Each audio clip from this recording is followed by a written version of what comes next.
നമസ്കാരം. 9 മണി വാർത്ത ആരംഭിക്കുകയാണ്. രാഹുൽ മാങ്കൂട്ടത്തിന് ഏറെ നിർണായകമായ ഒരു ദിവസമാണ് ഇന്ന്. ജാമ്യ ഹർജിയിൽ തിരുവല്ല കോടതിയുടെ വിധി ഇന്നുണ്ടാകും. രാഹുൽ പുറത്തേക്കോ അതോ അകത്ത് തന്നെ തുടരുമോ എന്ന കാര്യത്തിൽ ഒരു വ്യക്തതയുണ്ടാകും. മറ്റൊന്ന്, മഹാരാഷ്ട്രയുമായി ബന്ധപ്പെട്ടാണ് ശിവസേനയുടെ വലിയ പതനം ഇന്നലത്തെ മഹാരാഷ്ട്ര മുനിസിപ്പൽ തെരഞ്ഞെടുപ്പിൽ ഫലമായി ഉണ്ടായി. BJP നൽകുന്ന മഹായുതി സഖ്യം വലിയ നേട്ടമാണ് ഉണ്ടാക്കിയത്. ഇതടക്കം നിരവധി വാർത്തകളുണ്ട്. ആദ്യം നമുക്ക് വാർത്തകൾ വളരെ വേഗത്തിൽ നോക്കാം.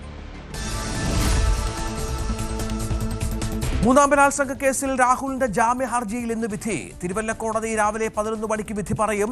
അതിജീവിതയുടെ രഹസ്യമൊഴി രേഖപ്പെടുത്താൻ പ്രോസിക്യൂഷൻ.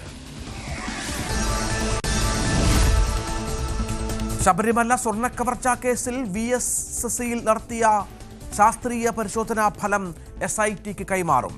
പരിശോധിച്ചത് 15 സാമ്പിളുകൾ. കേസിൽ റിമാൻഡിലായ മുൻ ദേവസ്വം ബോർഡ് അംഗം KP ശങ്കരദാസിനെ മെഡിക്കൽ കോളേജിലേക്ക് മാറ്റുന്നതിൽ ഇന്ന് അന്തിമ തീരുമാനം. മലപ്പുറം കരുവാരക്കുണ്ടിൽ പീഡനത്തിനിരയായി കൊല്ലപ്പെട്ട 14-കാരിയുടെ പോസ്റ്റ്മോർട്ടം ഇന്ന്. കേസിൽ അറസ്റ്റിലായ 16-കാരനെതിരെ പോക്സോ വകുപ്പും ബലാത്സംഗ കുറ്റവും. ഭൂരിപക്ഷ വർഗീയതയോടും ന്യൂനപക്ഷ വർഗീയതയോടും സന്ധിയില്ലെന്ന് മുഖ്യമന്ത്രി പിണറായി വിജയൻ. ഒരു വശത്ത് മതേതരത്വം പറഞ്ഞ് മറുവശത്ത് വിദ്വേഷം പറയുന്നവരെ പൊന്നാടയിട്ട് സ്വീകരിക്കരുതെന്ന് പ്രതിപക്ഷ നേതാവ്. വേദി കേരള മുസ്ലിം ജമാഅത്ത് കേരള യാത്രയുടെ സമാപന സമ്മേളനം. തങ്ങൾക്ക് രാഷ്ട്രീയമില്ലെന്ന മുന്നറിയിപ്പുമായി കാന്തപുരം അബൂബക്കർ മുസ്ലിയാർ.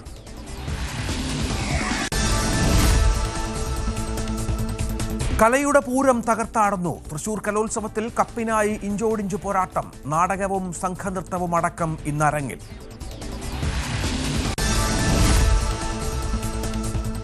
വന്ദേ ഭാരത് സ്ലീപ്പർ ട്രെയിനുകൾ പ്രധാനമന്ത്രി നരേന്ദ്രമോദി ഇന്ന് ഫ്ളാഗ് ഓഫ് ചെയ്യും. ആദ്യ ട്രെയിൻ ഹൗറയ്ക്കും ഗുവാഹത്തിക്കുമിടയിൽ. 3250 കോടി രൂപയുടെ റെയിൽ, റോഡ്, അടിസ്ഥാന സൗകര്യ വികസന പദ്ധതികൾ പ്രഖ്യാപിക്കും. മഹാരാഷ്ട്രയിൽ ശിവസേനാ യുഗത്തിന് അന്ത്യമാകുന്നു. മുനിസിപ്പൽ കോർപ്പറേഷൻ തെരഞ്ഞെടുപ്പിൽ BJP നേതൃത്വം നൽകുന്ന മഹായുതി നേടിയ ഉജ്ജ്വല വിജയം ഇതിന്റെ സൂചനയെന്ന് വിലയിരുത്തൽ. 29 കോർപ്പറേഷനുകളിൽ 20ലും മഹായുതി വിജയിച്ചു. 2.5 പതിറ്റാണ്ടായി ശിവസേനയുടെയും താക്കറെ കുടുംബത്തിന്റെയും കുത്തകയായിരുന്ന മുംബൈ കോർപ്പറേഷനിൽ BJP ഭരണം ഉറപ്പിച്ചു. അതേസമയം ബൃഹൻ മുംബൈ കോർപ്പറേഷനിൽ മേയർ സ്ഥാനത്തിനായി ശിവസേന ഷിൻഡെ വിഭാഗം അവകാശവാദം ഉന്നയിച്ചേക്കും. തിരുവനന്തപുരം കല്ലമ്പലത്ത് ടൂറിസ്റ്റ് ബസ് മറിഞ്ഞു. 17 പേർക്ക് പരിക്ക്. 2 പേരുടെ നില ഗുരുതരം. അപകടത്തിൽപ്പെട്ടത് കൊടകര MBA കോളേജിൽ നിന്നുള്ളവർ സഞ്ചരിച്ച ബസ്. ഇറാനിൽ നിന്നുള്ള ഇന്ത്യക്കാരുടെ ആദ്യ സംഘം തിരിച്ചെത്തി. ഇറാനിൽ സാഹചര്യം ഭീതിജനകമെന്ന് മടങ്ങിയെത്തിയവർ. കൂടുതൽ പേരുടെ ഒഴിപ്പിക്കൽ തുടരുന്നു.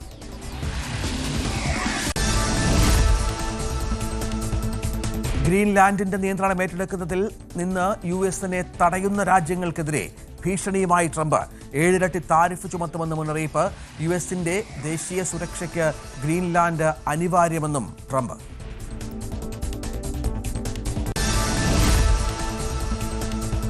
വാർത്തകളുടെ വിശദാംശങ്ങളിലേക്ക്. BJPക്ക് ഒറ്റയ്ക്ക് ഭൂരിപക്ഷമില്ലാത്ത ബൃഹൻ മുംബൈ കോർപ്പറേഷനിൽ മേയർ സ്ഥാനത്തിനായി അവകാശവാദം ഉന്നയിക്കാൻ ശിവസേന ഷിൻഡെ വിഭാഗം.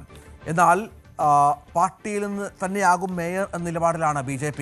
ജനുവരി 26 ശേഷമാകും മേയർ സ്ഥാനാർത്ഥിയെ ഔദ്യോഗികമായി പ്രഖ്യാപിക്കുക. ഉദ്ധവ് താക്കറെയും രാജ് താക്കറെയും ഒന്നിച്ചെങ്കിലും മഹായുതി സഖ്യത്തിന്റെ മുന്നേറ്റത്തിൽ 4 നൂറ്റാണ്ടിലധികമായി കൈവശം വെച്ച രാജ്യത്തെ ഏറ്റവും സമ്പന്നമായ കോർപ്പറേഷൻ ശിവസേനയ്ക്ക് നഷ്ടപ്പെടുകയായിരുന്നു. രാകേഷ് വിവരങ്ങളുമായി ചേരും. രാകേഷ്, അതുതന്നെയാണ് പ്രധാനം. കാരണം ശിവസേനയ്ക്ക് സംസ്ഥാന ഭരണമില്ല എങ്കിൽ പോലും മുംബൈ കോർപ്പറേഷൻ എന്നുള്ളത് ഏതാണ്ട് അതിന് സമാനമായ ഒരു അധികാര പദവിയായിരുന്നു. അത്ര വലിയ സമ്പന്നമായ വലിയൊരു കോർപ്പറേഷൻ അതുകൂടി നഷ്ടപ്പെടുമ്പോൾ സംസ്ഥാനത്ത് ശിവസേന എന്ന പ്രസ്ഥാനത്തിന്റെ അടിവേരിളകുകയാണ്. രഞ്ജിത്ത്, ശിവസേനയ്ക്ക് വലിയ തിരിച്ചടിയാണ് ഉണ്ടായിരിക്കുന്നത്. കാരണം അഭിമാന പ്രശ്നമായിരുന്നു അവർക്ക് BMC എന്ന് പറയുന്നത്. അതുകൊണ്ടുകൂടി കണക്കിലെടുത്തുകൊണ്ട് തന്നെയാണ് എല്ലാ വൈരവും മറന്നുകൊണ്ട് ഇത്തവണ രാജ് ഠാക്കറെയും ഉദ്ധവ് ഠാക്കറെയും ഒന്നിച്ചത്. പ്രത്യേകിച്ച് മറാഠി വോട്ടുകളെ ഒന്നിച്ചു നിർത്തുക എന്ന ലക്ഷ്യമൊക്കെ തന്നെ അതിലുണ്ടായിരുന്നു. കാരണം 38% മുംബൈയിലെ മറാഠി വോട്ടുകൾ. പക്ഷേ ഈ 2 കൂട്ടരും ഒന്നിച്ചിട്ടും അത് മഹായുതി സഖ്യത്തിൻ്റെ മുന്നേറ്റം തടയാൻ കഴിഞ്ഞില്ല എന്നതാണ് തെരഞ്ഞെടുപ്പ് ഫലത്തിലെ കണക്കുകൾ വ്യക്തമാക്കുന്നത്. കാരണം ശിവസേനയ്ക്ക് വലിയ തിരിച്ചടി ഉണ്ടായിരിക്കുന്നു. 227 വാർഡുകളിൽ 65 മാത്രമാണ് ശിവസേനയ്ക്ക്, അതായത് ഉദ്ധവ് ഠാക്കറെ വിഭാഗം ശിവസേനയ്ക്ക് വിജയിക്കാൻ കഴിഞ്ഞിട്ടുള്ളത്.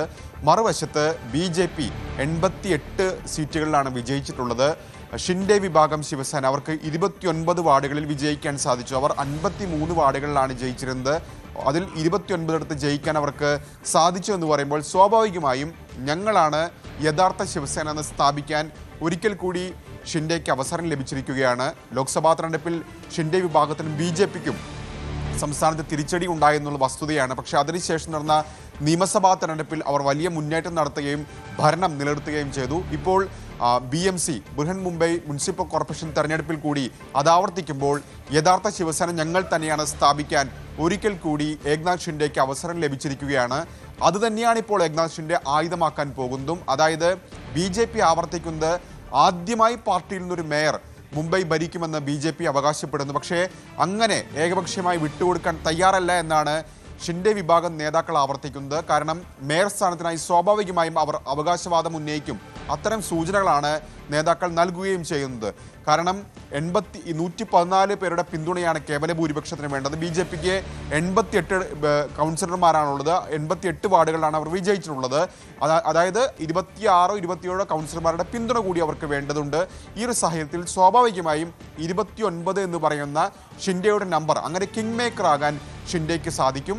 ആ ആയുധം തന്നെയാണ് ഷിൻഡെ ഉപയോഗിക്കാൻ പോകുന്നത്. കാരണം 2024 അദ്ദേഹം നേരത്തെ ശിവസേനയെ പിളർത്തിക്കൊണ്ട് അവിടെ NDA സർക്കാർ ഉണ്ടാക്കുമ്പോൾ ഷിൻഡെയെ മുഖ്യമന്ത്രിയാക്കിക്കൊണ്ടായിരുന്നു BJP അത്തരമൊരു നീക്കം നടത്തിയതെങ്കിൽ 2024 അതായിരുന്നില്ല സാഹചര്യം. അവിടെ ദേവേന്ദ്ര ഫഡ്നവിസ് എന്ന് പറയുന്ന BJP നേതാവ് വീണ്ടും മുഖ്യമന്ത്രിയാകുന്നതാണ് കണ്ടത്. ആ ഒരു അനുഭവം ശിവസേനയ്ക്ക് മുന്നിലുണ്ട്. ഈ ഒരു സാഹചര്യത്തിലാണ് മേയർ പദവിക്കായി ശിവസേന അവകാശവാദം ഉന്നയിക്കുന്നത്. കാരണം ഏകപക്ഷീയമായി വിട്ടുകൊടുക്കുന്നത് പാർട്ടി പ്രവർത്തകർക്കിടയിൽ അല്ലെങ്കിൽ അണികൾക്കിടയിൽ അത് എതിരായ വികാരമുണ്ടാക്കും എന്നൊരു തോന്നൽ ഏതായാലും ഷിൻഡെ വിഭാഗത്തിനുണ്ട്. ഈ ഒരു സാഹചര്യത്തിൽ തന്നെയാണ് മേയർ സ്ഥാനത്തിനായി അവർ അവകാശവാദം ഉന്നയിക്കുന്നത്. ഒന്നുകിൽ മേയർ സ്ഥാനം വേണം, അല്ലെങ്കിൽ വീതം വെക്കണം എന്നൊരാവശ്യം കൂടി ഷിൻഡെ വിഭാഗം മുന്നോട്ട് വയ്ക്കും. ഏതായാലും അതിന് BJP വഴങ്ങാനുള്ള സാധ്യത നിലവിലെ സാഹചര്യത്തിൽ വളരെ കുറവാണ്. പ്രത്യേകിച്ച് 2014 ശേഷമുള്ള മഹാരാഷ്ട്രയുടെ ചരിത്രം, NDAയുടെ ചരിത്രം എടുത്ത് നോക്കുകയാണെങ്കിൽ ശിവസേനയ്ക്ക് മേൽ ആധിപത്യം സ്ഥാപിക്കുന്നതാണ് BJP സ്ഥാപിക്കുന്നതാണ് കണ്ടിട്ടുള്ളത്.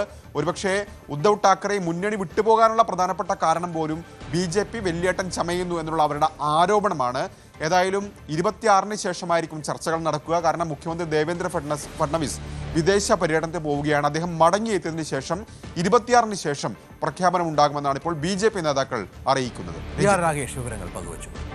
ലൈംഗിക പീഡന കേസിൽ റിമാൻഡിൽ തുടരുന്ന രാഹുൽ മാങ്കൂട്ടത്തിൽ MLAയുടെ ജാമ്യാപേക്ഷയിൽ കോടതി ഇന്ന് വിധി പറയും. Thiruvalla first class judicial magistrate കോടതിയാകും വിധി പറയുക. പ്രോസിക്യൂഷന്റെ ആവശ്യപ്രകാരം അടച്ചിട്ട മുറിയിൽ കഴിഞ്ഞ ദിവസം കേസിന്റെ വാദം നടന്നിരുന്നു.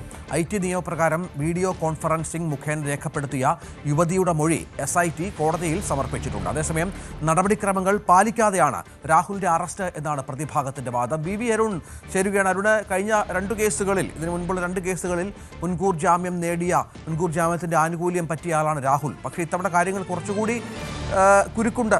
കാരണം പ്രോസിക്യൂഷന്റെ വാദം അത്രത്തോളം സ്ട്രോങ് ആണ്. ചില ശക്തമായ തെളിവുകൾ ഹാജരാക്കിയിട്ടുണ്ട്. അതിനെ അതിജീവിക്കാനുള്ള നീക്കം സ്വാഭാവികമായും പ്രതിഭാഗത്തിൻ്റെ അഭിഭാഷകൻ നടത്തിയിട്ടുണ്ട് എന്നാണ് മനസ്സിലാക്കേണ്ടത്. ജാമ്യം പ്രതീക്ഷിക്കുന്നുണ്ടോ അവർ? പ്രതിഭാഗം സ്വാഭാവികമായും ജാമ്യം പ്രതീക്ഷിക്കുന്നു. പക്ഷേ പ്രോസിക്യൂഷൻ ജാമ്യം ലഭിക്കില്ല എന്ന ഉറച്ച വിശ്വാസം തന്നെയാണ്. കാരണം രാഹുൽ ജയിലിലായ ശേഷവും ഇരകൾക്കെതിരെ രാഹുലുമായി അടുത്തു നിൽക്കുന്നവർ, രാഹുലിന്റെ അനുയായികളൊക്കെ വലിയ അധിക്ഷേപം നടത്തുന്നുണ്ട്. ഏറ്റവും ഒടുവിൽ ഫെലിനാന്റെ ആരോപണങ്ങളടക്കം ആ രീതിയിലാണ് പ്രോസിക്യൂഷൻ കാണുന്നത്. ഫെലിനാൻ ഇന്നലെ വീണ്ടും ഫേസ്ബുക്കിലൂടെ നിലപാടിൽ ഉറച്ചു നിന്നുകൊണ്ട് രംഗത്ത് വന്നിരുന്നു. അതുകൊണ്ട് തന്നെ രാഹുൽ പുറത്തിറങ്ങിയാൽ വീണ്ടും ഇരകൾക്ക് ഭീഷണി ഉണ്ടാകും, ഇരകളെ ഭീഷണിപ്പെടുത്താം, തെളിവുകൾ നശിപ്പിക്കുക. എപ്പോഴും പ്രധാനപ്പെട്ട തെളിവുകൾ ഫോണും ലാപ്ടോപ്പും ഒന്നും അന്വേഷണ സംഘത്തിന് കൈമാറിയിട്ടില്ല രാഹുൽ മാങ്കൂട്ടത്തിൽ. അതുകൊണ്ട് അതൊക്കെ വീണ്ടെടുക്കേണ്ടതുണ്ട്. അതുകൊണ്ട് രാഹുലിന് ജാമ്യം നൽകരുത് തന്നെയാകും പ്രോസിക്യൂഷൻ ശക്തമായി ആവശ്യപ്പെട്ടത്. വാദഘട്ടങ്ങളിൽ അത് തന്നെയാണ്.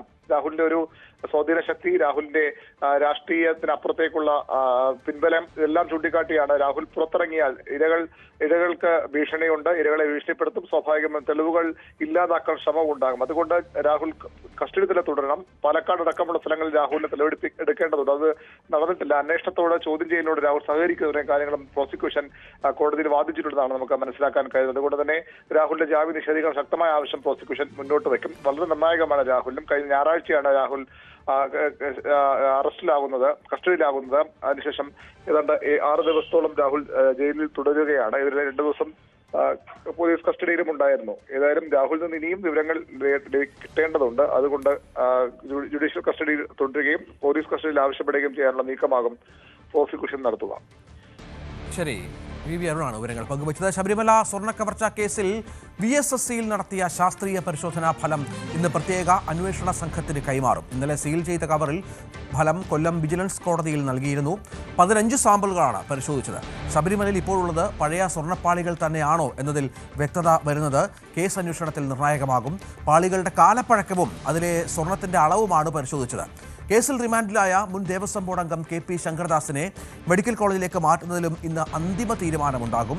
ഉണ്ണിക്കണ്ണൻ പോറ്റിയുടെ കസ്റ്റഡി കാലാവധി അദ്ദേഹം അറസ്റ്റിലായിട്ട് ഇപ്പോൾ 90 ദിവസം പിന്നിട്ടിട്ടുണ്ട്. സാരംഗ് സുധാകരൻ ഏറ്റവും പുതിയ വിവരങ്ങളുമായി ശരിയാണ്. സാരംഗ്, ഈ ശാസ്ത്രീയ പരിശോധനാ ഫലം നേരത്തെ പറഞ്ഞതുപോലെ വളരെ പ്രധാനമാണ്. കേസിൽ ഒരു നല്ല തെളിവായി മാറുന്ന ഒന്നാണ്.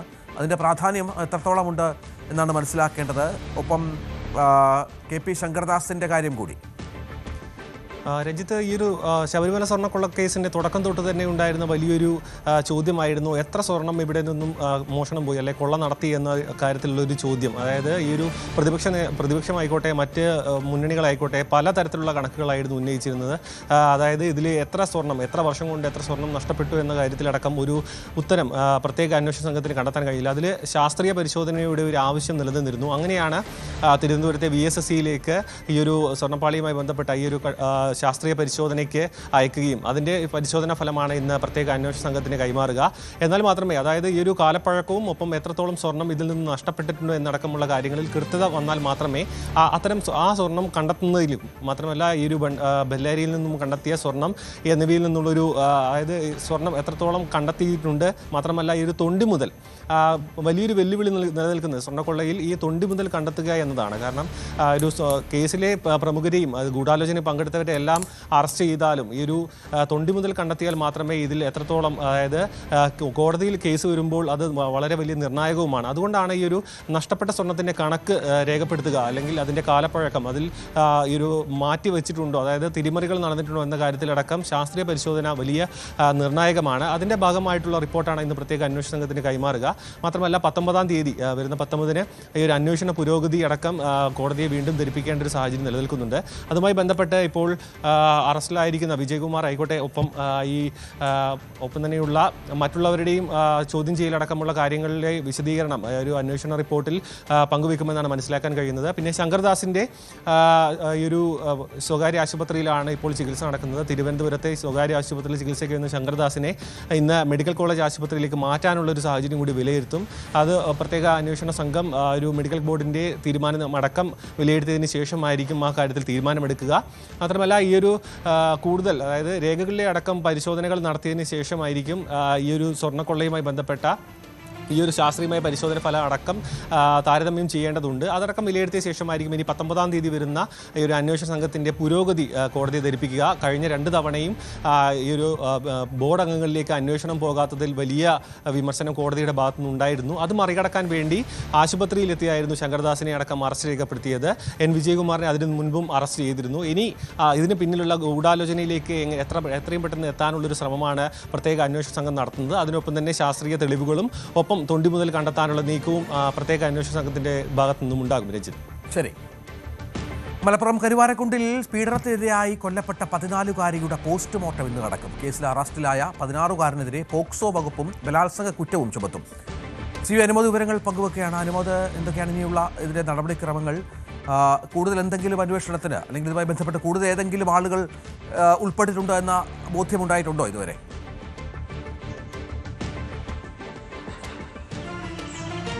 രഞ്ജിത്തെ പോസ്റ്റ്മോർട്ടം നടപടികൾ പൂർത്തിയാക്കി ഇന്ന് തന്നെ മൃതദേഹം ബന്ധുക്കൾക്ക് വിട്ടുകൊടുക്കുമെന്നാണ് അറിയുന്നത്. ഇതുമായി ബന്ധപ്പെട്ട ഏറെക്കുറെ കാര്യങ്ങൾ വ്യക്തമായിട്ടുണ്ട്. പക്ഷേ ദുരൂഹത നിൽക്കുന്നത് ഈ ഒരു കൊലപാതകത്തിലേക്ക് നയിച്ച കാരണത്തെ ചൊല്ലിയാണ്. നിലവിൽ പോലീസ് പറയുന്നത് ഇപ്രകാരമാണ്. ഇപ്പോൾ കേസിൽ പിടിയിലായിട്ടുള്ള 16-കാരനും ഈ പെൺകുട്ടിയുമായി സൗഹൃദമുണ്ടായിരുന്നു. അവര് ഒരുമിച്ച് ഒരു സ്കൂളിൽ പഠിക്കുന്നവരായിരുന്നു. പക്ഷേ ഇവർ തമ്മിലുള്ള ഈ സൗഹൃദം ഈ 16-കാരന് ഈ പെൺകുട്ടിക്ക് മറ്റാരോടോ സൗഹൃദമുണ്ട്, ബന്ധമുണ്ട് എന്നൊരു സംശയം ഉണ്ടാവുകയും ആ സംശയമാണ് ഇത്തരത്തിലുള്ള കൃത്യത്തിലേക്ക് നയിച്ചത് എന്നുമുള്ള സൂചനകളാണ് തരുന്നത്.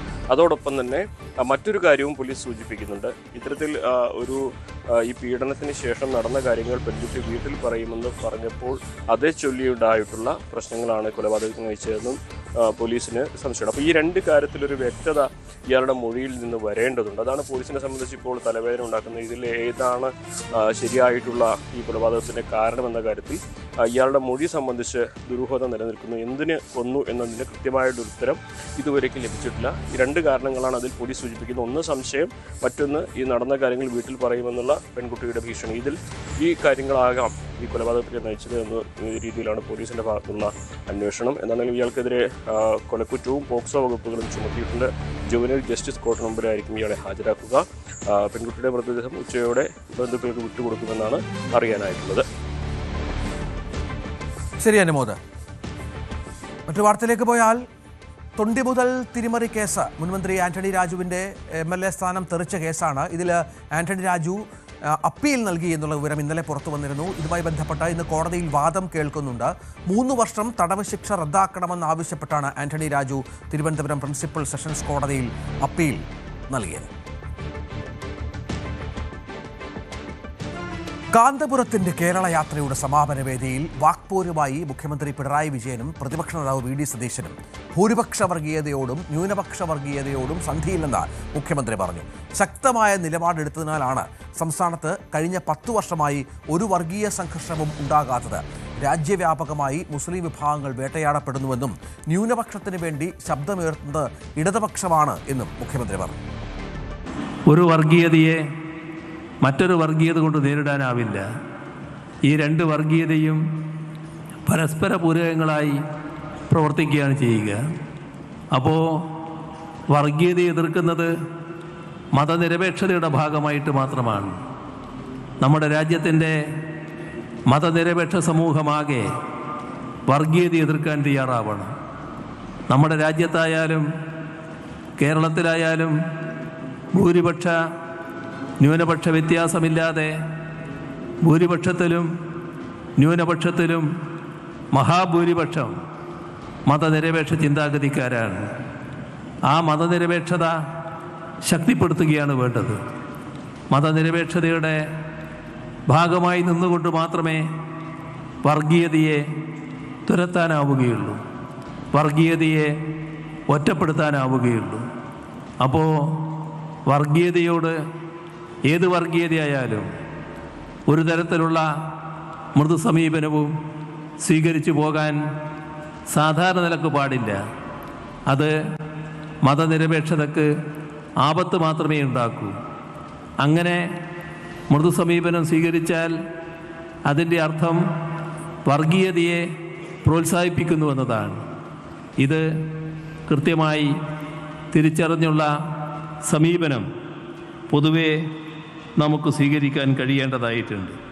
എന്നാൽ ഒരു വശത്ത് മതേതരത്വം പറഞ്ഞ് മറുവശത്ത് വിദ്വേഷം പറയുന്നവരെ പൊന്നാടയിട്ട് സ്വീകരിക്കരുതെന്നായിരുന്നു പ്രതിപക്ഷ നേതാവ് VD സതീശന്റെ മറുപടി. വെള്ളാപ്പള്ളിയുമൊത്തുള്ള കാർ യാത്ര പരോക്ഷമായി പരാമർശിച്ചായിരുന്നു വിമർശനം. തെരഞ്ഞെടുപ്പിൽ തോറ്റാൽ പോട്ടെ എന്ന് വെക്കണമെന്നും സതീശൻ പറഞ്ഞു. നമുക്ക് മതേതരത്വം പറയാൻ എളുപ്പമാണ്, പ്രസംഗിക്കാൻ നമുക്ക് എളുപ്പമാണ്. നമുക്ക് ഒരുപാട് കാര്യങ്ങൾ പറയാം. മതേതരത്വം ഒരു വശത്ത് പറഞ്ഞുകൊണ്ട് മറ്റൊരു വശത്ത് വിദ്വേഷ പ്രസംഗം നടത്തുന്നവരെ നമ്മൾ പൊന്നാടയിട്ട് സ്വീകരിക്കരുത്. നമ്മൾ മതേതരത്തിനെതിരെ സംസാരിക്കുക, വേറൊരാളെ കൊണ്ട് വിദ്വേഷം പ്രസംഗിപ്പിക്കുക, പിറ്റേ ആഴ്ച അയാൾക്ക് പോയി പൊന്നാടയിടുക, അങ്ങനെ ചെയ്യരുത്. നമ്മൾ കാറി കയറ്റിയാലൊന്നും കുഴപ്പമില്ല, പക്ഷെ കാറി കയറ്റുന്നവരെ നമ്മൾ സൂക്ഷിച്ചു വേണം. അവര് വിദ്വേഷം പ്രസംഗിക്കുന്നവരാകരുത് എന്ന് നമുക്ക് ഉറപ്പുവരുത്തണം. അതിനെതിരായി ചെറുത്തു നിൽക്കാൻ, പ്രതിരോധം സൃഷ്ടിക്കാൻ ഒരു മനസ്സുണ്ടാകണം. അതിന് കാപട്യമല്ല വേണ്ടത്. വോട്ട് നഷ്ടപ്പെട്ടാൽ വോട്ട് പോകട്ടെ എന്ന് വിചാരിക്കണം. തെരഞ്ഞെടുപ്പിൽ തോറ്റാൽ തെരഞ്ഞെടുപ്പിൽ തോറ്റു പോകട്ടെ എന്ന് വിചാരിക്കണം. മതേതരത്വത്തിൽ തൊട്ട് കളിച്ചാൽ വിട്ടുവീഴ്ചയില്ലാത്ത നിലപാടെടുത്ത് വാക്കു പറഞ്ഞാൽ വാക്കായി അതിന്റെ കൂടെ നിൽക്കണം. അതേസമയം രാഷ്ട്രീയ പ്രസംഗം പൂർണ്ണമായും കാന്തപുരം AP അബൂബക്കർ മുസ്ലിയാർ തള്ളി. ഇത് രാഷ്ട്രീയ സമ്മേളനമല്ലെന്നായിരുന്നു അദ്ദേഹത്തിന്റെ പ്രതികരണം. ഇവിടെ ഐക്യവും സന്തോഷവും എല്ലാം ഉണ്ടാകണം.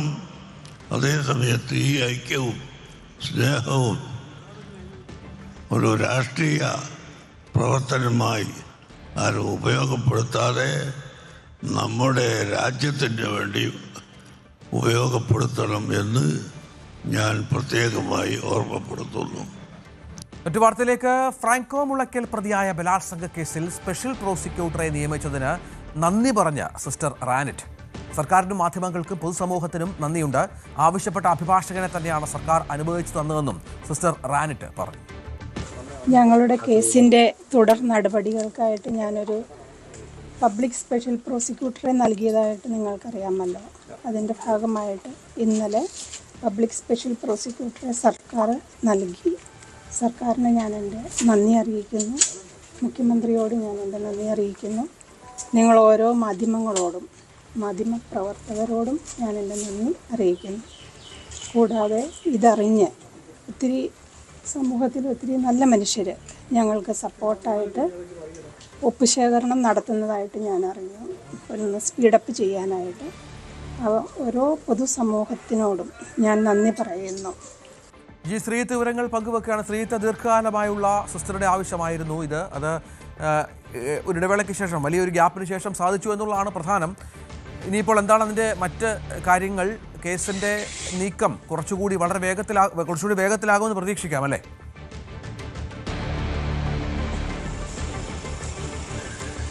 തീർച്ചയായും അങ്ങനെ തന്നെ പ്രതീക്ഷിക്കേണ്ടി വരും. രഞ്ജിത്ത് നേരത്തെ ചൂണ്ടിക്കാണിച്ചതുപോലെ ഏതാണ്ട് ഒരുപാട് കാലത്തെ ആവശ്യമായിരുന്നു. ആ ആവശ്യം നടപ്പാകാതെ വരികയായിരുന്നു. ഏറ്റവും ഒടുവിൽ അതിജീവിതയ്ക്ക് മാധ്യമങ്ങൾക്ക് മുന്നിൽ വന്ന് താൻ നേരിട്ട ഒരു പ്രതിസന്ധി എന്ത് എന്ന് വ്യക്തമാക്കേണ്ടി തന്നെ വന്നു. ഇതിന് പിന്നാലെയാണ് വളരെ ത്വരിതഗതിയിൽ സർക്കാർ നടപടികൾ സ്വീകരിച്ചത്. അതിൻ്റെ ഭാഗമായി BG ഹരീന്ദ്രനാഥിന്, അത് ഈ കന്യാസ്ത്രീകൾ ആവശ്യപ്പെട്ട അഭിഭാഷകൻ തന്നെയാണ് ഈ BG ഹരീന്ദ്രനാഥ്, അദ്ദേഹത്തെ തന്നെ സ്പെഷ്യൽ പബ്ലിക് പ്രോസിക്യൂട്ടറായി നിയമിച്ചിരിക്കുന്നു എന്നുള്ളതാണ്. നമുക്കറിയാം ഈ കേസിൽ വലിയ അന്വേഷണവും റിപ്പോർട്ടും ഒക്കെ നടന്നെങ്കിൽ പോലും താഴെ ജില്ലാ സെഷൻസ് കോടതിയിൽ ഈ ഫ്രാങ്കോ മുളയ്ക്കലിനെ കുറ്റവിമുക്തനാക്കുന്ന നടപടിയാണ് ഉണ്ടായത്. അതുകൊണ്ട് തന്നെ ഇതിന് അപ്പീൽ പോവുകയും തുടർ നടപടികളും സ്വീകരിക്കണമെങ്കിൽ അതിശക്തമായ നിയമ നടപടി ആവശ്യമുണ്ട്. അതിന് ശക്തനായ അഭിഭാഷകൻ വേണം എന്ന ആവശ്യമാണ് അവർ മുന്നോട്ട് വെച്ചിരുന്നത്. അത് ഫലത്തിൽ അംഗീകരിക്കപ്പെട്ടതിന് ഒരു നന്ദി പറയാനാണ് ഇന്ന് വീണ്ടും കന്യാസ്ത്രീ മാധ്യമങ്ങളെ കണ്ട് സംസാരിച്ചത്. ഒപ്പം തന്നെ ഇതിനുവേണ്ടി ഈ സ്പെഷ്യൽ പബ്ലിക് പ്രോസിക്യൂട്ടറെ നിയമിക്കണമെന്ന് ആവശ്യപ്പെട്ടുകൊണ്ട് വലിയ പൊതുസമൂഹത്തിൽ വലിയ ഒപ്പുശേഖരണവും മറ്റും നടക്കുന്നുണ്ടായിരുന്നു. പണ്ട് കന്യാസ്ത്രീകൾ വഞ്ചി സ്ക്വയറിൽ, എറണാകുളത്തെ വഞ്ചി സ്ക്വയറിൽ വലിയ സമരം നടത്തിയിരുന്നതാണ്. അതിന് സമാന്തരമായിട്ടുള്ള സമരത്തിലേക്കൊക്കെ നീങ്ങാനുള്ള ഒരു സാധ്യത കൂടി പുറത്തു വന്നിരുന്നു. ഇതിനൊക്കെ പിന്നാലെയാണ് അടിയന്തര നടപടി ഇപ്പോൾ ഉണ്ടായിരിക്കുന്നത്. അതിനൊപ്പം തന്നെ ഈ ഇവിടെ താമസിക്കുന്ന കന്യാസ്ത്രീകളെ ഇപ്പോഴും ഈ സഭ അവഗണിക്കുന്ന സാഹചര്യമുണ്ട്. അവർ പട്ടിണി ആകുന്ന, അതായത് അവരുടെ സാമ്പത്തിക ക്ലേശമടക്കം അവർക്ക് മറ്റൊരു സഹായവും നൽകാത്ത നിലയായിരുന്നു ഉണ്ടായിരുന്നത്. അതുകൊണ്ട് തന്നെ റേഷൻ കാർഡ് ഉൾപ്പെടെ അനുവദിക്കുന്ന നിലയിലേക്ക് ഒടുവിൽ സർക്കാർ എത്തിയിരിക്കുന്നു. ഇക്കാര്യത്തിനും സിസ്റ്റർ നന്ദി പറയുകയാണ് ചെയ്തത്. എന്തായാലും ഇനി കേസ് കുറച്ചുകൂടി വേഗത്തിലാകുകയും ഒരുപക്ഷെ അവർ ആഗ്രഹിക്കുന്നത് പോലെ ഈ സിസ്റ്റർക്ക് നീതി ലഭിക്കുന്ന നിലയിലേക്ക് കാര്യങ്ങൾ പോകുമെന്ന പ്രതീക്ഷയാണ് അവരെ സംബന്ധിച്ചുള്ളത്. രഞ്ജിത്ത്. ശ്രീത്താണ് വിവരങ്ങൾ പങ്കുവച്ചത്. മറ്റു വാർത്തയിലേക്ക്. മലപ്പുറം ജില്ലാ കളക്ടർക്കെതിരെ തിരുനാവായ നിള മാഘ മഹോത്സവം സംഘാടക സമിതി. നിർമ്മാണ പ്രവർത്തനങ്ങളിൽ സ്റ്റോപ്പ് മെമ്മോ പിൻവലിക്കാൻ കളക്ടർ ഇതുവരെ തയ്യാറായിട്ടില്ലെന്നാണ് വിമർശനം. കളക്ടറുടേത് സുതാര്യമായ നിലപാടല്ലെന്നും മഹാമണ്ഡലേശ്വർ സ്വാമി ആനന്ദവനം ഭാരതി മഹാരാജ് ആരോപിച്ചു. മറ്റന്നാൾ മുതലാണ് നിള മാഘ മഹോത്സവം.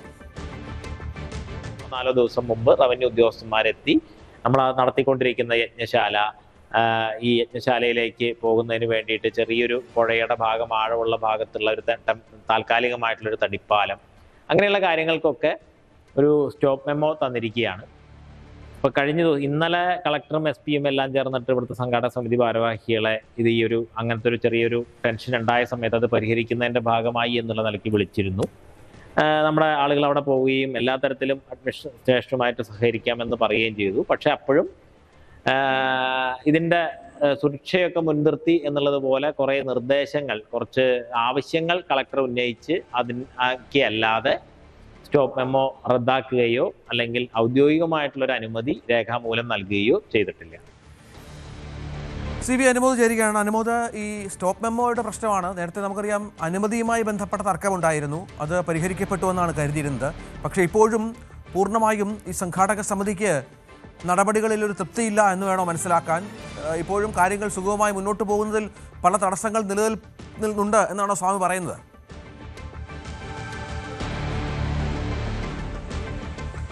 രഞ്ജിത്ത്, രേഖാമൂലം അനുവാദം കിട്ടിയിട്ടില്ല എന്ന് തന്നെയാണ് അദ്ദേഹത്തിന്റെ വാക്കുകൾ സൂചിപ്പിക്കുന്നത്. അതായത് ഇതുമായി ബന്ധപ്പെട്ട പല തരത്തിലും ആക്ഷേപങ്ങൾ ഉയർന്നിരുന്നതാണ്. ആ ഒരു ഘട്ടത്തിൽ കൃത്യമായ മാർഗനിർദ്ദേശങ്ങൾ നൽകുകയായിരുന്നു ജില്ലാ ഭരണകൂടം ചെയ്തത്. അതായത് നേരത്തെ നൽകിയ സ്റ്റോപ്പ് മെമ്മോ പിൻവലിക്കാൻ ജില്ലാ ഭരണകൂടം തയ്യാറായിട്ടില്ല എന്നാണ് അദ്ദേഹത്തിന്റെ വാക്കുകൾ സൂചിപ്പിക്കുന്നത്. പകരം 21 മാർഗനിർദ്ദേശങ്ങൾ, ഇത്രയും കാര്യങ്ങൾ പാലിച്ചാൽ നിങ്ങൾക്ക് ഇത് നടത്താം, ഇതുമായി ബന്ധപ്പെട്ട എന്തെങ്കിലും അനിഷ്ട സംഭവങ്ങൾ വന്നാൽ ഉത്തരവാദിത്വം സംഘാടകർക്കായിരിക്കും ഉണ്ടാവുക തുടങ്ങിയ നിർദ്ദേശങ്ങൾ 21 നൽകുകയാണ് ചെയ്തത്. എന്നാൽ അതല്ല വേണ്ടത്. ഇതിനു പകരം മാസങ്ങൾക്ക് മുമ്പ് തന്നെ ഈ ഒരു കാര്യത്തിൽ സംഘാടകർ ജില്ലാ ഭരണകൂടത്തെയും പോലീസിനെയൊക്കെ കണ്ട് കാര്യങ്ങൾ സംസാരിച്ചിരുന്നു. അന്ന് പഞ്ചായത്ത് തെരഞ്ഞെടുപ്പിന്റെ തിരക്കായതുകൊണ്ട് നിങ്ങൾ മുന്നോട്ട് പോകൂ എന്ന തരത്തിലൊരു പ്രതികരണം നടത്തുകയും തുടർന്ന് ഈ മാഘമഹോത്സവം തുടങ്ങാൻ ദിവസങ്ങൾ മാത്രം ശേഷിക്കെ നിർമ്മാണം 70% പൂർത്തിയായതിന് പിന്നാലെയാണ് ഇത്തരത്തിലൊരു സ്റ്റോപ്പ് മെമ്മോ ജില്ലാ ഭരണകൂടം നൽകിയത്, അല്ലെങ്കിൽ റവന്യൂ അധികൃതർ നൽകിയത് എന്നാണ് പറയുന്നത്. തീർച്ചയായിട്ടും അനുവാദം നൽകിയിട്ടുണ്ടോ എന്ന് ചോദിക്കുന്നതിന് കൃത്യമായ അനുവാദം നൽകിയിട്ടില്ല രേഖാമൂലം എന്ന് തന്നെയാണ് അവരുടെ വാക്കുകൾ സൂചിപ്പിക്കുന്നത്.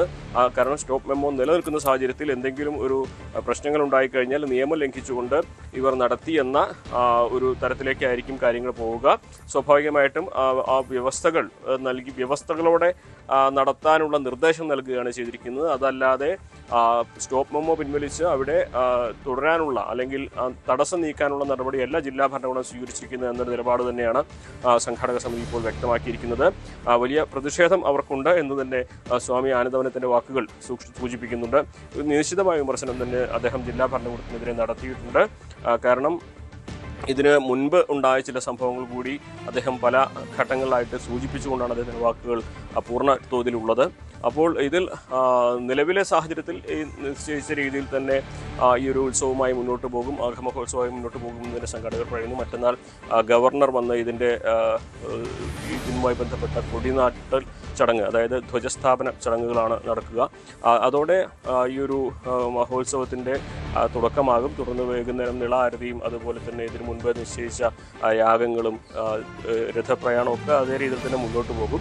പക്ഷേ ഇതുമായി ബന്ധപ്പെട്ട് സ്റ്റോപ്പ് മെമ്മോ പിൻവലിക്കാൻ അധികൃതർ തയ്യാറായിട്ടില്ല എന്നൊരു കാര്യം സംഘാടകരെ സംബന്ധിച്ച് അല്പം ബുദ്ധിമുട്ടുണ്ടാക്കുന്നുണ്ട് എന്ന കാര്യം തുറന്നു പറയുകയാണ് സ്വാമി ആനന്ദവനം ചെയ്തിരിക്കുന്നത്. എന്താണെങ്കിലും ഇത് സംബന്ധിച്ച് ജില്ലാ ഭരണകൂടത്തിൻ്റെ ഭാഗത്തുനിന്നും പോലീസിൻ്റെ ഭാഗത്തുനിന്നും നിലപാട് വളരെ വ്യക്തമാണ്. കാരണം ഒട്ടനവധി ആളുകൾ 50,000 1 ലക്ഷത്തിലധികം ആളുകൾ ഒരേ സമയം എത്താൻ ഇടയുള്ളൊരു സ്ഥലമാണ് തിരുനാവായ എന്ന് പറഞ്ഞാൽ നമുക്കറിയാം. ആ ക്ഷേത്രത്തോട് ചേർന്ന് മാത്രമാണ് അവിടെ സുരക്ഷിതമായി നിൽക്കാനുള്ളൊരിടം. പിന്നീട് മണൽപ്പരപ്പാണ്. അവിടേക്ക് എത്തണമെങ്കിൽ താൽക്കാലിക പാലം നിർമ്മിക്കേണ്ടതുണ്ട്. അവിടെ പുഴയ്ക്ക് ചില ഭാഗങ്ങൾ ആഴക്കൂടുതലുണ്ട്, ഒഴുക്കുണ്ട്. അപ്പോൾ ആ ഒരു ഭാഗത്തേക്ക് കൃത്യമായ സുരക്ഷാ സംവിധാനങ്ങൾ ഒരുക്കാതെ എത്തിച്ചേരാൻ കഴിയുകയില്ല. അപ്പോൾ മണൽപ്പരപ്പ് ഉപയോഗിക്കാതെ ഈ ഒരു മാഘമോത്സവം അതിൻ്റെ വിപുലമായ തോതിൽ നടത്തുവാനും സാധ്യമല്ല. സ്വാഭാവികമായിട്ടും ഇവിടെ ഈ ആളുകളുടെ സുരക്ഷ ഉറപ്പാക്കാൻ ഈ താൽക്കാലിക പാലം മതിയോ എന്ന ചോദ്യമാണ് ജില്ലാ ഭരണകൂടത്തിൻ്റെ ഭാഗത്തു നിന്ന് ഉയരുന്നത്. കാരണം എന്തെങ്കിലും ഒരു അനിഷ്ട സംഭവം ഉണ്ടായിക്കഴിഞ്ഞാൽ അത് കൃത്യമായിട്ട് ജില്ലാ ഭരണകൂടത്തിനും പോലീസിനും അതിൻ്റെ പഴി ഉണ്ടാകും എന്ന ഒരു മുൻവിധിയുടെ അടിസ്ഥാനത്തിൽ കൂടിയാണ് അവർ ആ സ്റ്റോപ്പ് മെമ്മോ നൽകിയിരിക്കുന്നത്.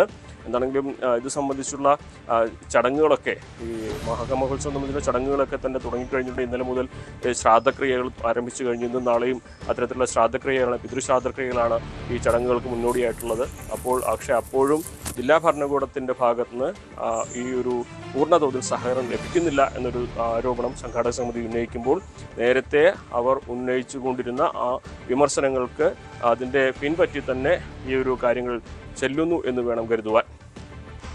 അനുമോദാണ് വിവരങ്ങൾ പങ്കുവച്ചതായാലും കേരളത്തിൻ്റെ മഹാകുംഭമേള എന്നറിയപ്പെടുന്ന നിള മാഘ മഹോത്സവത്തിന് മറ്റന്നാൾ തുടക്കമാണ്. ഗവർണറാണ് ഇതുമായി ബന്ധപ്പെട്ട പ്രധാന ചടങ്ങ് നിർവഹിക്കുക. കൊച്ചിയിലെ വിശപ്പുരഹിത പദ്ധതികളെ ചൊല്ലി കൊച്ചി കോർപ്പറേഷനിൽ തർക്കം രൂക്ഷമാവുകയാണ്. CPM തുടങ്ങിവെച്ച സമൃദ്ധി ക്യാൻറ്റീന് പുറമെ ഇന്ദിരാ ക്യാൻറ്റീനുകൾ തുടങ്ങാനുള്ള പുതിയ UDF ഭരണസമിതിയുടെ പ്രഖ്യാപനമാണ് വിവാദമായിരിക്കുന്നത്.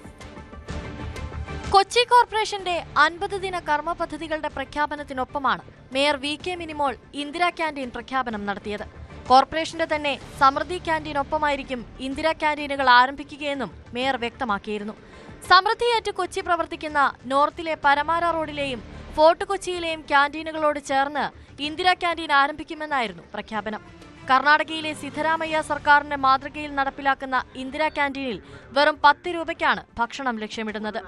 രാവിലെ 10 രൂപയ്ക്ക് 3 ഇഡലിയും ഇതേ നിരക്കിൽ അത്താഴവും നൽകാനാണ് ആലോചന. അതേസമയം പുതിയ പദ്ധതികൾ തുടങ്ങാതെ സമൃദ്ധി പ്രവർത്തിക്കുന്ന ഇടത്ത് തന്നെ ഇന്ദിരാ ക്യാൻറ്റീൻ ആരംഭിക്കുന്നത് കുടുംബശ്രീയുടെ നേതൃത്വത്തിൽ നടക്കുന്ന സമൃദ്ധി പദ്ധതിയെ തകർക്കാൻ തന്നെയാണെന്നാണ് CPM ആരോപണം. 10 രൂപയ്ക്ക് ഭക്ഷണം നൽകുന്നതിനെ സ്വാഗതം ചെയ്യുന്നുണ്ടെങ്കിലും അത് സമൃദ്ധിയുടെ പേരിൽ തന്നെ തുടങ്ങാത്തതിൽ പ്രതിപക്ഷത്തിന് വലിയ പ്രതിഷേധമുണ്ട്. ഇന്ദിരാ ക്യാൻറ്റീൻ തുടങ്ങുന്നതിന്റെ പേരിൽ സമൃദ്ധി പദ്ധതി ഇല്ലാതാക്കരുതെന്നാണ് മുൻ മേയർ അഡ്വക്കേറ്റ് അനിൽകുമാർ പ്രതികരിച്ചത്. ഇന്ദിരാ ക്യാൻറ്റീൻ കൊണ്ടുവരുന്നതിൽ എനിക്ക് അഭിപ്രായ വ്യത്യാസമില്ല. കാരണം അവർ ഏത് പദ്ധതി കൊണ്ടുവരുമ്പോഴും ആ കുടുംബത്തിൽ നിന്ന് ആരുടെയെങ്കിലും ഒരാളുടെ പേര് സ്വാഭാവികമായിട്ട് അവർ അതിനൊപ്പം ഇടും. അത് ഈ വർഷങ്ങളായിട്ട് ഇന്ത്യ മുഴുവനും കാണുന്ന ഒരു കാര്യമാണ്. അതിലൊന്നും നമുക്ക് അഭിപ്രായ വ്യത്യാസമില്ല.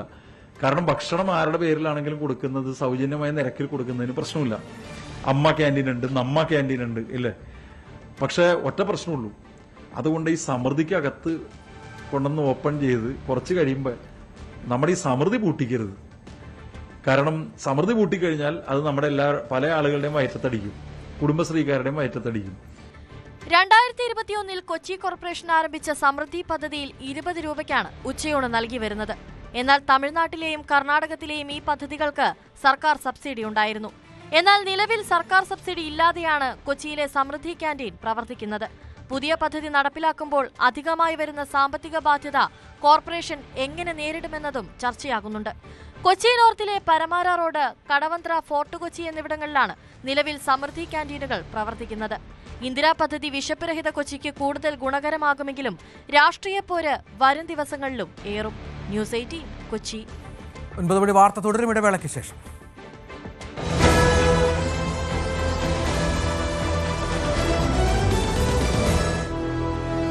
ലോകസഞ്ചാരം എന്നത് പണ്ടുകാലത്ത് ഒരു സാഹസമായിരുന്നുവെങ്കിൽ ഇന്നത് പലർക്കും ജീവിതത്തിന്റെ ഭാഗമാണ്. എന്നാൽ ഒരു രാജ്യത്ത് നിന്ന് മറ്റൊരു രാജ്യത്തേക്ക് കടക്കാൻ കേവലം പണമോ താല്പര്യമോ മാത്രം പോരാ. മറിച്ച് നിങ്ങളുടെ കയ്യിലിരിക്കുന്ന ആ ചെറിയ പുസ്തകത്തിന് എത്രത്തോളം കരുത്തുണ്ട് എന്നതിനെ കൂടി ആശ്രയിച്ചിരിക്കും നിങ്ങളുടെ യാത്രകൾ.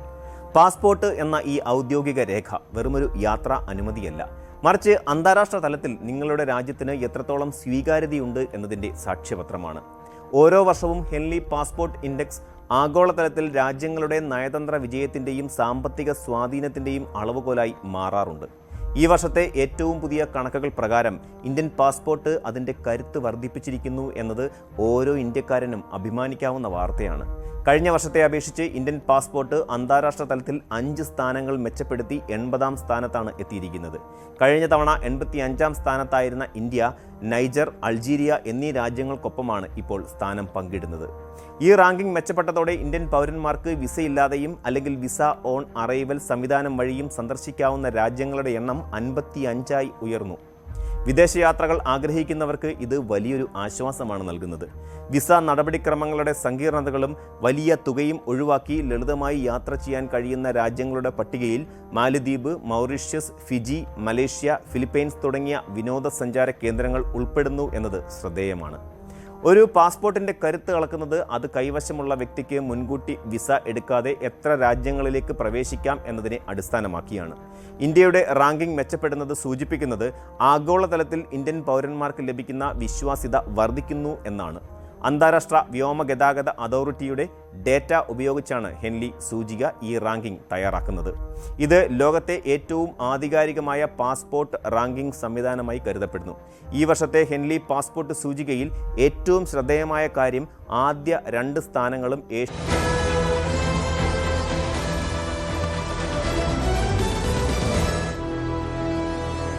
ഇറാനിൽ നിന്നുള്ള ഇന്ത്യക്കാരുടെ ആദ്യ സംഘം തിരിച്ചെത്തി. ഡൽഹിയിലെ ഇന്ദിരാഗാന്ധി അന്താരാഷ്ട്ര വിമാനത്താവളത്തിലാണ് വിദ്യാർത്ഥികൾ ഉൾപ്പെടുന്ന സംഘം എത്തിയത്. ഇറാനിൽ സാഹചര്യം ഭീതികരമാണെന്ന് പറഞ്ഞ ഇവർ ഇന്ത്യൻ എംബസിക്ക് നന്ദിയും അറിയിച്ചു. हमें आइडिया नहीं था, हमें इंटरनेट ही नहीं था। इंडियन एम्बेसी ने आप लोगों से कांटेक्ट किया था? इंडियन एम्बेसी से? हाँ, लेकिन हम खुद आए हैं फिलहाल। हमें कुछ आइडिया नहीं अभी। नहीं हाँ, सुनने में आ रहा था बट हमने देखा नहीं कुछ। मेरी वाइफ आ रही है करबला इराक से और ईरान से, और मेरे ससुर जी आ रहे हैं, मेरी भाभी आ रही हैं। हम बहुत खुश हैं, आ रहे हैं, नॉर्मली आ रहे हैं, कोई डर के साथ नहीं आ रहे हैं, खुशी से आ रहे हैं। तो इसमें और फिर ऐसे मुकद्दस जगह से आ रहे हैं कि खुशी होने की तो बात ही है। അജയ് സുധാ ബിജു വിവരങ്ങളുമായി ചേരും. അജയ്, ഇറാൻ സംഘർഷഭരിതമായ ഒരു സാഹചര്യത്തിലൂടെ കടന്നു പോവുകയാണ്. അമേരിക്കയുടെ ആക്രമണം ഏത് സമയം ഉണ്ടാകാമെന്ന് പറയുന്നു. പൂർണ്ണമായും ഇന്ത്യക്കാരെ ഒഴിവാക്കുകയാണോ ലക്ഷ്യം? നിലവിൽ രാജ്യത്തുള്ള എല്ലാ പൗരന്മാരോടും ഇറാൻ വിടണം എന്ന് തന്നെയാണ് ഇന്ത്യ കർശന നിർദ്ദേശം നൽകിയിട്ടുള്ളത്. ഇത് സംബന്ധിച്ച് ആദ്യത്തെ ഒരു നിർദ്ദേശം വരുന്നത് ഇക്കഴിഞ്ഞ ജനുവരി 5-ാം തീയതിയാണ്. അന്ന് ഇറാനിലുള്ള എല്ലാ പൗരന്മാരോടും ജാഗ്രത പാലിക്കണമെന്നും അനാവശ്യ യാത്രകൾ ഒഴിവാക്കണമെന്നുമായിരുന്നു ഇന്ത്യൻ എംബസി നിർദ്ദേശം നൽകിയിരുന്നത്. എന്നാൽ ഈ കലാപങ്ങൾ അത് കൂടുതൽ കലുഷിതമായതോടെയാണ് ഇത് കൂടുതൽ കടുപ്പിക്കുകയും എല്ലാ പൗരന്മാരോടും ഉടൻ രാജ്യം വിടണമെന്ന അറിയിപ്പ് പുറപ്പെടുവിക്കുകയും ചെയ്തത്. നിലവിൽ ഏതാണ്ട് 9,000-ഓളം ഇന്ത്യക്കാർ ഇറാനിൽ ഉണ്ടെന്നാണ് ഇന്ത്യൻ എംബസി വിലയിരുത്തുന്നത്. ഇതിൽ ഭൂരിഭാഗം പേരും ടെഹ്റാനിലും അതുപോലെ തന്നെ മറ്റ് ഇറാനിയൻ നഗരങ്ങളിലും MBBS-ന് പഠിക്കുന്ന വിദ്യാർത്ഥികളാണ്. അതുപോലെ തന്നെ ഇറാനിൽ തീർത്ഥയാത്രയ്ക്കും പിന്നെ ബിസിനസ് ആവശ്യങ്ങൾക്ക് പിന്നെ വിനോദയാത്രയ്ക്കെല്ലാം എത്തിയ ഇന്ത്യക്കാരുണ്ട്. ഇതിൽ ഭൂരിഭാഗം പേരും എംബസിയിൽ രജിസ്റ്റർ ചെയ്തിട്ടുള്ള ആളുകൾ തന്നെയാണ്. അതുകൊണ്ട് തന്നെ ഇവരെ പലരെയും ട്രാക്ക് ചെയ്ത് തിരിച്ചു കൊണ്ടുവരാൻ എംബസി അതിനായിട്ടുള്ള ശ്രമങ്ങൾ നടത്തിക്കൊണ്ടിരിക്കുകയാണ്. ഇനിയും എംബസിയിൽ രജിസ്റ്റർ ചെയ്യാത്ത ഇന്ത്യക്കാരുണ്ടെങ്കിൽ അവർ പെട്ടെന്ന് പരമാവധി നേരത്തെ എംബസിയിൽ രജിസ്റ്റർ ചെയ്യണം എന്നും ഇന്ത്യൻ എംബസി അറിയിച്ചിട്ടുണ്ട്. ഇപ്പോൾ നിലവിൽ കഴിഞ്ഞ ദിവസം തിരിച്ചെത്തിയതിൽ ഭൂരിഭാഗം വിദ്യാർത്ഥികളും നേരത്തെ പറഞ്ഞതുപോലെ MBBS വിദ്യാർത്ഥികളാണ്. അവർ കൂടുതൽ പേരും ജമ്മു കാശ്മീർ സ്വദേശികളുമാണ്. അതുപോലെ തന്നെ ഇനി മറ്റുള്ളവരെയും ഇതേ സമാനമായ രീതിയിൽ തന്നെ തിരിച്ചെത്തിക്കാനുള്ള ശ്രമമാണ് ഇന്ത്യൻ സർക്കാർ നടത്തിക്കൊണ്ടിരിക്കുന്നത്. ഇന്ത്യയുടെ വിദേശകാര്യമന്ത്രിയായിട്ടുള്ള S ജയശങ്കർ, ഇറാൻ്റെ വിദേശകാര്യമന്ത്രി അബ്ബാസ്, ഇറാൻ വിദേശകാര്യമന്ത്രിയായിട്ടൊക്കെ ഇപ്പോൾ നിലവിൽ സംസാരിച്ചു കൊണ്ടിരിക്കുകയാണ്. അപ്പോൾ എത്രയും വേഗം ഈ നടപടിക്രമങ്ങൾ വേഗത്തിലാക്കാൻ തന്നെയാണ് ഇന്ത്യയുടെ ഭാഗത്തു നിന്നും സമ്മർദ്ദം ചെലുത്തുന്നത്. ഈ വിദ്യാർത്ഥികൾ പറയുന്നത് ഇറാനിൽ സാഹചര്യം അത് ഭീതിജനകം തന്നെയാണ് അവിടെ, എന്നാൽ സർക്കാർ വളരെ സുരക്ഷയൊരുക്കി എന്നും അവർ പറയുന്നുണ്ട്. അത് ഇറാൻ സർക്കാരിൻ്റെ ഭാഗത്തു നിന്നാണെങ്കിലും ഇന്ത്യൻ എംബസിയുടെ സഹകരണം ആണെങ്കിലും നല്ല രീതിയിൽ ഉണ്ടായെന്ന് ഇവർ വ്യക്തമാക്കുന്നു. അതുപോലെ തന്നെ ഇപ്പോൾ ഇൻ്റർനെറ്റ് ഉൾപ്പെടെ അവിടെ കട്ട് ചെയ്തിരിക്കുന്നതിനാൽ ഈ വിദ്യാർത്ഥികൾ പലർക്കും ഈ സന്ദേശം അയക്കുന്നതിലും ഇവരെ അലേർട്ട് ചെയ്യുന്നതിലും ചില തടസ്സങ്ങൾ നേരിടുന്നുണ്ട്. അതുകൊണ്ട് പരമാവധി അല്ലാത്ത മറ്റ് മാർഗങ്ങൾ ഉപയോഗിച്ച് ഇവരെ കണ്ടെത്തി സജ്ജരായി ഇരുത്തിക്കൊണ്ട് അടുത്ത ഷെഡ്യൂളുകളിൽ ഇവരെ നാട്ടിലെത്തിക്കാനാണ് ശ്രമം നടത്തുന്നത്. നിലവിൽ ഈ ഇറാൻ ഈ ആളുകളെ ഒഴിപ്പിക്കാൻ വേണ്ടിയിട്ടുള്ള അടിയന്തര ഓപ്പറേഷൻസിന് വേണ്ടി ഈ സിവിലിയൻ ഫ്ലൈറ്റ്സിൻ്റെ ഓപ്പറേഷൻ മാത്രമേ അവിടെ അനുവദിച്ചിട്ടുള്ളൂ. മറ്റ് എല്ലാ വിമാന സർവീസുകളും റദ്ദാക്കിയിട്ടുണ്ട്. ഇത് കാരണം ഇന്ത്യയിലുള്ള മറ്റ് വിമാന കമ്പനികൾക്ക് യൂറോപ്പിലോട്ടും അമേരിക്കയിലേക്കുമുള്ള യാത്ര അത് കൂടുതൽ ബുദ്ധിമുട്ടുണ്ടാകുന്നു, ചെലവേറുന്നു എന്നുള്ള പരാതികളും ഇതേ സമയം. ശരി, അജയ് സുധാ ബിജുവാണ് വിവരങ്ങൾ പങ്കുവച്ചത്. ഗ്രീൻലാൻഡിന്റെ നിയന്ത്രണം ഏറ്റെടുക്കുന്നതിൽ നിന്ന് US-നെ തടയുന്ന രാജ്യങ്ങൾക്കെതിരെ താരിഫ് ഭീഷണിയുമായി പ്രസിഡന്റ് ഡൊണാൾഡ് ട്രംപ്. 7 ഇരട്ടി താരിഫ് ചുമത്തുമെന്നാണ് മുന്നറിയിപ്പ്. US-ന്റെ ദേശീയ സുരക്ഷയ്ക്ക് ഗ്രീൻലാൻഡ് അനിവാര്യമാണെന്നും ഇതിനെതിരെയുള്ള ഒരു നീക്കവും അനുവദിക്കില്ലെന്നും ട്രംപ് വ്യക്തമാക്കി. ഇതിനിടെ ഡെൻമാർക്കിന് പിന്തുണയുമായി കൂടുതൽ യൂറോപ്യൻ രാജ്യങ്ങളിൽ നിന്നുള്ള സൈനികർ ഗ്രീൻലാൻഡിലെത്തി. ഉപരാഷ്ട്രപതി CP രാധാകൃഷ്ണനുമായി കൂടിക്കാഴ്ച നടത്തി ഫൊക്കാന പ്രസിഡന്റ് സജിമോൻ ആന്റണി. 25 മിനിറ്റോളം നീണ്ടുനിന്ന ചർച്ചയിൽ ഇന്ത്യയിലെയും അമേരിക്കയിലെയും രാഷ്ട്രീയവും സാമൂഹികവുമായ സാഹചര്യം ചർച്ചയായി. 2026 ഓഗസ്റ്റ് 6 മുതൽ 9 തീയതി വരെ കലഹരി റിസോർട്ടിൽ വെച്ച് നടക്കുന്ന ഫൊക്കാനയുടെ കൺവെൻഷനിലേക്കുള്ള ക്ഷണം ഉപരാഷ്ട്രപതി അനുഭാവപൂർവ്വം സ്വീകരിക്കുകയും ചെയ്തു. സജിമോൻ ആന്റണിയെ ഉപരാഷ്ട്രപതി ഫലകം നൽകി ആദരിച്ചു. BJP തൃശൂർ മണ്ഡലം പ്രസിഡന്റ് രഘുനാഥ് മേനോൻ, അഡ്വക്കേറ്റ് അഖിലസ്, സുനിൽ പാറക്കൽ എന്നിവരും അവസാനവട്ട ചർച്ചയിൽ സജിമോനോടൊപ്പം പങ്കെടുത്തു. UAPA കേസിൽ കശ്മീരി വിഘടനവാദി നേതാവും ദുക്തരൻ ഇ മില്ലത്തിന്റെ മേധാവിയുമായ ആസിയ അന്ദ്രാബിയുടെ ശിക്ഷ ഇന്ന് വിധിക്കും. കേസിൽ ആസിയ കുറ്റക്കാരിയാണെന്ന് ഡൽഹി ഹൈക്കോടതി കണ്ടെത്തിയിരുന്നു. ഭീകരരുമായി ഇവർ ബന്ധം പുലർത്തിയിരുന്നുവെന്നും രാജ്യവിരുദ്ധ പ്രവർത്തനങ്ങളിൽ ഏർപ്പെട്ടുവെന്നും കോടതി കണ്ടെത്തി. UAPA സെക്ഷൻ 18-38 വകുപ്പുകൾ പ്രകാരമാണ് ഇവർ കുറ്റക്കാരെന്ന് കോടതി വിധിച്ചത്. ഇവരുടെ 2 അനുയായികൾ കൂടി കേസിൽ പ്രതികളാണ്. ജനതാദൾ എസ് ഇന്നു മുതൽ ഇന്ത്യൻ സോഷ്യലിസ്റ്റ് ജനതാദളാകും. എറണാകുളം ടൗൺ ഹാളിൽ രാവിലെ 10 ചേരുന്ന സമ്മേളനം വൈദ്യുതി മന്ത്രി കെ കൃഷ്ണൻകുട്ടി ഉദ്ഘാടനം ചെയ്യും. സോഷ്യലിസ്റ്റ് ജനതാദൾ സംസ്ഥാന അധ്യക്ഷൻ കെ സുരേഷ്, ജനതാദൾ എസ് സംസ്ഥാന പ്രസിഡന്റ് മാത്യു ടി തോമസ് MLAക്ക് പതാക കൈമാറി ലയനം പ്രഖ്യാപിക്കും. കേരളത്തിൽ LDFനും കേന്ദ്രത്തിൽ NDAയ്ക്കും ഒപ്പമെന്ന പേരുദോഷം തിരുത്തിയാണ് 2 MLAമാർ ഉൾപ്പെടെ സോഷ്യലിസ്റ്റ് ജനതാദൾ ചേരുന്നത്. ആജ്ഞ വിവരങ്ങൾ പങ്കുവെക്കും. ആജ്ഞ അനിവാര്യമായ ഒന്നായിരുന്നു. കേരളത്തിൽ LDFൽ ഇവർക്ക് നിലനിൽക്കണമെങ്കിൽ എന്തൊക്കെയാണ് ഇതിന്റെ വിശദാംശങ്ങൾ?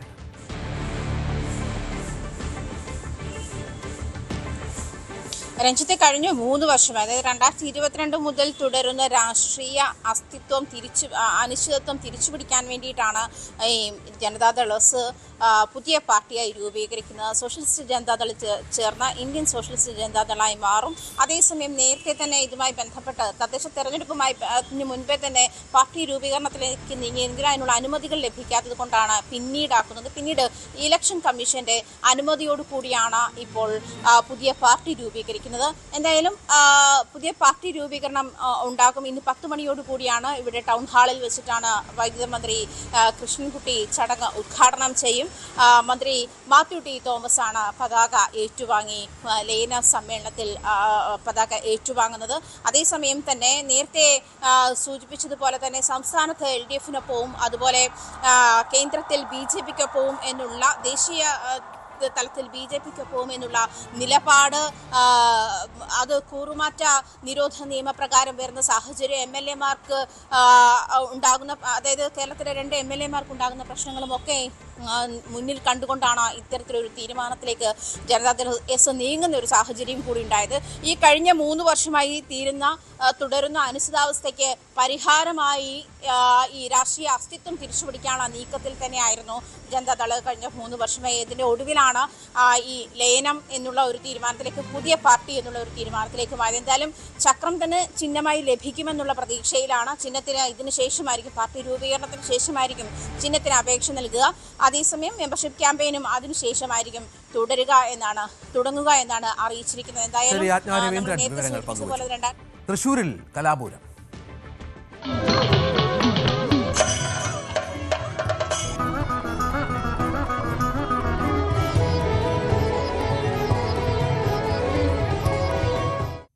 സംസ്ഥാന സ്കൂൾ കലോത്സവം നാളെ സമാപിക്കും. പോയിന്റ് നിലയിൽ കണ്ണൂരും കോഴിക്കോടും തമ്മിലാണ് പോരാട്ടം. കണ്ണൂർ 739 പോയിന്റും കോഴിക്കോട് 728 പോയിന്റും നേടിയിട്ടുണ്ട്. നിലവിൽ തൃശ്ശൂരാണ് 3ാം സ്ഥാനത്ത്. നവമി ദിനേശ് വിവരങ്ങൾ പങ്കുവെക്കുകയാണ്. നവമി, ഇന്ന് വളരെ പ്രധാനപ്പെട്ട മത്സരങ്ങളുണ്ട്. വേദിയെ പുളകം കൊള്ളിക്കുന്ന മത്സരങ്ങളെന്ന് വേണമെങ്കിൽ പറയാം. വലിയ ജനപങ്കാളിത്തമുണ്ട്. തൃശ്ശൂരിൻ്റെ മുഴുവൻ ആവേശവും അവിടെയുണ്ട്. മനോഹരമായ ഭക്ഷണമുണ്ട്, രുചികരമായ ഭക്ഷണമുണ്ട്. അങ്ങനെ ഒരുപാട് കലാകാഴ്ചകൾ അല്ലേ തൃശ്ശൂരിൽ കാണാം.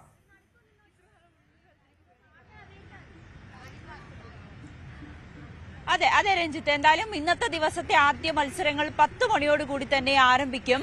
കൃത്യസമയം പാലിച്ച് തന്നെയാണ് ഇപ്പോൾ പരിപാടികളെല്ലാം തന്നെ പുരോഗമിക്കുന്നതും അവസാനിക്കുന്നതുമെല്ലാം. ഇന്ന് 5ാം ദിവസമാണ്. നാളെയാണ് ഇതിന്റെ സമാപന സമ്മേളനം. ഈ പെട്ടെന്ന് തീർന്നുപോയി, ദിവസങ്ങൾ വേഗം കഴിഞ്ഞു പോയി എന്നാണ് എനിക്ക് തോന്നുന്നത്. കാരണം ഓരോ വേദികളിലും നമ്മുടെ കുട്ടികളുടെ മാസ്മരികമായ പ്രകടനമാണ് കാഴ്ചവെക്കുന്നത്. അത് കാണുന്നു. അത് വളരെ രസകരമായിട്ട് തന്നെ ഇത്രയും ദിവസത്തെ മറ്റു പ്രശ്നങ്ങളൊന്നും തന്നെ ഇല്ലാതെ കലോത്സവം വിജയകരമായി തന്നെ തുടർന്നു പോകുന്നുണ്ട്. എന്നോടൊപ്പം ഈ ഇരുള നൃത്തം മത്സരവേദിയിലേക്ക് കയറാൻ പോകുന്ന കുട്ടികളാണ്. അവർക്ക് ഉച്ചയ്ക്കാണ് പരിപാടി. ഇത് പാലക്കാടുള്ള ഈ ആദിവാസി ഗോത്ര വിഭാഗത്തിന്റെ, ഇരുള വിഭാഗത്തിന്റെ അവരുടെ ഒരു കലാരൂപമാണ്. അത് നമുക്കറിയാം, നേരത്തെ നമ്മൾ പറഞ്ഞതാണ്. 5 ഗോത്ര കലാരൂപങ്ങളാണ് ഇത്തവണ മത്സര ഇനത്തിനായി എത്തിച്ചിരിക്കുന്നത്. കഴിഞ്ഞ വർഷം മുതലാണ് അത് തുടങ്ങിയത്. അതിൽ ഓരോന്നും കഴിഞ്ഞിട്ടുണ്ട്. ഇന്ന് 2 മത്സരങ്ങളാണുള്ളത്. ഒന്ന് ഇരുള നൃത്തവും മറ്റൊന്ന് പളിയ നൃത്തവും. പളിയ നൃത്തം ഇടുക്കി പളിയർ വിഭാഗക്കാരുടേതാണ്. അത് ഉച്ചയ്ക്ക് ശേഷമായിരിക്കും നടക്കുന്നത്. നമുക്ക് കുട്ടികളോട് ചോദിക്കാം, ഏത് സ്കൂളിൽ നിന്നാണ് വരുന്നത്? Saint Joseph. ചങ്ങനാശ്ശേരി. ഇത് ആദ്യമായിട്ടല്ലേ ഇവിടെ അവതരിപ്പിക്കുന്നത്? എങ്ങനെയുണ്ടായിരുന്നു ഇതിന്റെ ഒരു പെർഫോമൻസും ഒരു പ്രാക്ടീസും ഒക്കെ? ആദ്യമായിട്ട് ഗോത്രകലയെ കുറിച്ച് പഠിക്കുന്നത് വളരെ ഇഷ്ടപ്പെട്ടു. നല്ല രസമാണ്. അപ്പൊ നമുക്ക് 2 സ്റ്റെപ്പ് വെച്ചാലോ? ഓക്കെ. മൈക്ക് ആരാ പാടാൻ പോകുന്നേ? നിങ്ങളാണോ പാടുന്നേ? കൈകൊട്ടാനുണ്ടല്ലേ? ഉണ്ട്. അത് ഞാൻ മൈക്ക് പിടിച്ചേക്കാം. പാടി. സന്തയിലെ മീനെ വാങ്ങി പിള്ളേ സളസളാണ് സാറേ കാസേ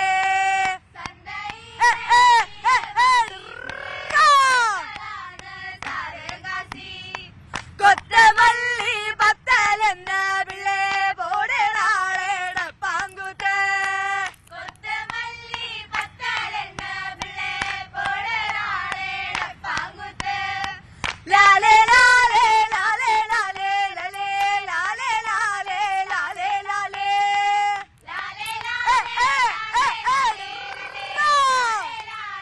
ലാലേ ലാലേ തില്ലേലേലോ ലേലേലേലോ ലേലോ തില്ലേലേലോ ലേലേലേലോ തില്ലേലേലോ ലേലേലേലോ ലേലോ തില്ലേലേലോ ലേലേലേലോ കുപ്പമാട് കളകാറുണ്ട് കാലേ കാലേ വിളക്കൂതയ്യ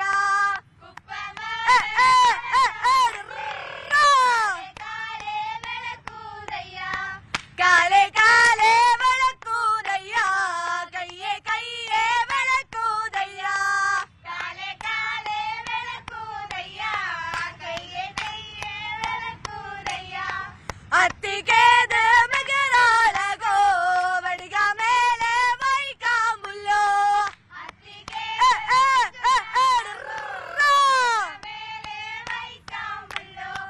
അത്തിക്കേത് പല്ലാളകോ ഇക്കി സമ്പാദല്ലാരസ്യോ അത്തിക്കേത് പല്ലാളകോ ഇക്കി സമ്പാദല്ലാരസ്യോ ലാലേ ലാലേ ലാലേ ലാലേ ലീലോ ലീലോ ലീലോ ലീലോ ലാലേ ലാലേ ലാലേ ലാലേ ലീലോ ലീലോ ലീലോ ലീലോ ലാലേ ലാലേ ലാലേ ലാലേ ലീലോ ലീലോ ലീലോ ലീലോ ലാലേ ലാലേ ലാലേ ലാലേ ലീലോ ലീലോ ലീലോ ലീലോ.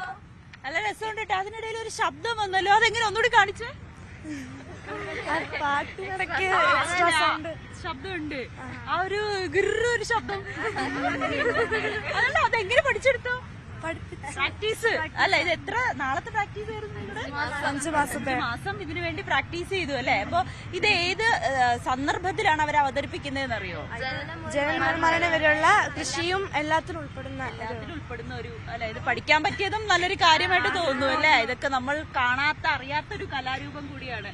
അങ്ങനെ ഇപ്പോൾ കുട്ടികൾ ഇവിടെ അവതരിപ്പിച്ചത് ഇരുള നൃത്തമാണ്. വളരെ മനോഹരമായിട്ട് തന്നെ അവർ അത് അവതരിപ്പിച്ചു. എന്തായാലും സ്റ്റേജിലും മികച്ച പ്രകടനം കാഴ്ചവെക്കുക. All the best.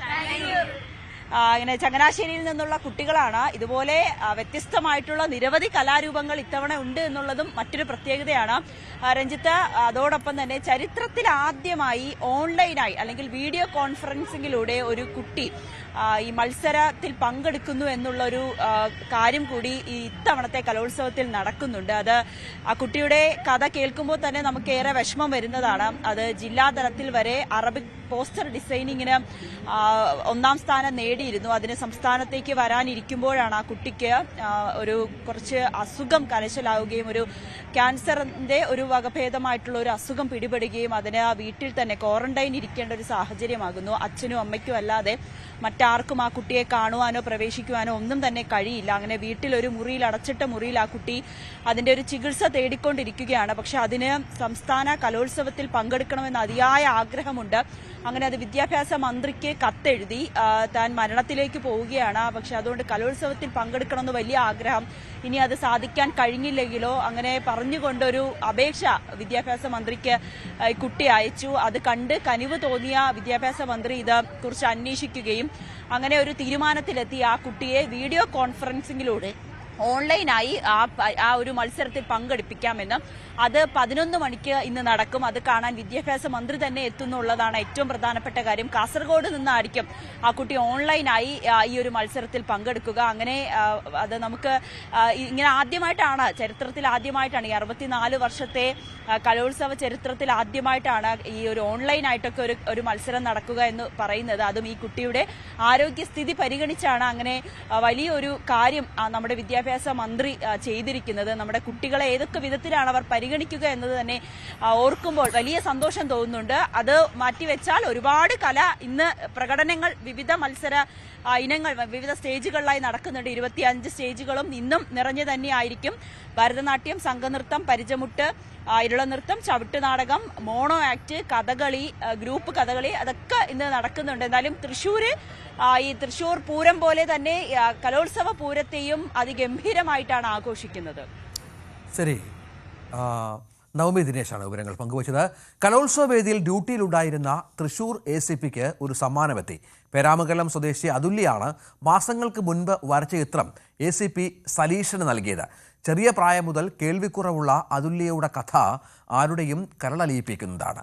പേരാമംഗലത്തെ Yuvathara club അതുല്യയ്ക്ക് എല്ലാവിധ പിന്തുണയുമായി ഒപ്പമുണ്ട്. ഇന്ന് കലോത്സവ വേദിയിൽ ഒരു മനോഹരമായ കാഴ്ചയ്ക്കാണ് നമ്മൾ സാക്ഷ്യം വഹിക്കുന്നത്. തൃശ്ശൂരിലെ ACPക്ക് അദ്ദേഹത്തിൻ്റെ ചിത്രം വരച്ച് നൽകുകയാണ് അതുല്യ എന്ന ഒരു കലാകാരി. അതുല്യ കുറച്ച് കേൾവിക്ക് പ്രശ്നമുള്ള ഒരു കുട്ടിയാണ്. പക്ഷേ സനീഷ് സാറിൻ്റെ ഫോട്ടോ കാണുവാനും അത് വരയ്ക്കാനുമുള്ളൊരു സാഹചര്യമുണ്ടായി. അത് നേരിട്ട് കൊടുക്കണമെന്ന് തന്നെയായിരുന്നു അതുല്യയ്ക്ക് ആഗ്രഹം. അങ്ങനെ അത് ഈ കലോത്സവ വേദിയിൽ വെച്ച് സാധിക്കുകയാണ്. സാർ ഇത് അറിഞ്ഞിരുന്നോ അതുല്യ പടം വരച്ചത്? എനിക്കറിയാമായിരുന്നു. ഞാൻ ഇവരുടെ ഒരു അമ്പലത്തിലൊരു പ്രോഗ്രാമിൽ പങ്കെടുക്കാമെന്ന് കഴിഞ്ഞ വർഷം തൃശ്ശൂർ ACP ആയിരുന്ന സമയത്ത് സമ്മതിച്ചാണ്. പക്ഷേ അൺഫോർച്ചുനേറ്റ്ലി ഒരു ഡ്യൂട്ടി വന്നതുകൊണ്ട് അന്ന് എനിക്കങ്ങോട്ട് ചെല്ലാൻ സാധിച്ചില്ല. അന്ന് എനിക്ക് തരാൻ വേണ്ടി അന്ന് വരച്ച സാധനമാണത്. ഇപ്പോഴാണ് ഇതിനൊരു സമയം വന്നത്. എന്തായാലും നമുക്ക് ആ ചിത്രം ഒന്ന് സാറിന് കൊടുക്കാം. സാർ അതൊന്ന് തുറന്നു നോക്കാം നമുക്ക്. എന്തായാലും വടക്കുന്നാഥന്റെ മണ്ണിൽ വെച്ച് ആ ചിത്രം സാറിന് വാങ്ങാനുള്ളൊരു ഭാഗ്യം കൂടിയുണ്ടായി.